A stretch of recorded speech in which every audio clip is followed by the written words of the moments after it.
అనంతపురం జిల్లా సింగనమల నియోజకవర్గంలో రాజకీయ విశ్లేషణ.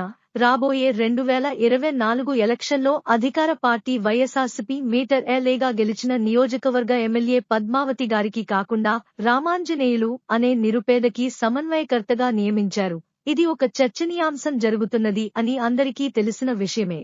కానీ ఇక్కడ టీడీపీ సింగనమల నియోజకవర్గం బండారు శ్రావణిగారు 2019 నుండి ఇప్పటివరకు తనకే సీటు వస్తుందని పార్టీకి బలంగా పనిచేస్తూ వస్తూ ఉంది. కానీ టీడీపీ నియోజకవర్గ పెద్దలు ఇన్ఛార్జీలు బండారు శ్రావణికి కాకుండా తెరపైకి మరో ఒక పేరు వినిపిస్తున్నారు. అయినప్పటికీ బండారు శ్రావణిగారు ఎలక్షన్లో నిలబడేది నేనే అంటున్నారు. సింగనమల నియోజకవర్గంలో రాజకీయ వర్గీయులు సీటు కేటాయింపు విషయంలో గందరగోళంగా ఉందంటున్నారు. మరి ఈసారి సింగనమల నియోజకవర్గానికి 2024 ఎమ్మెల్యే ఎవరు గెలవనున్నారు అని వేచి చూడాల్సిందే.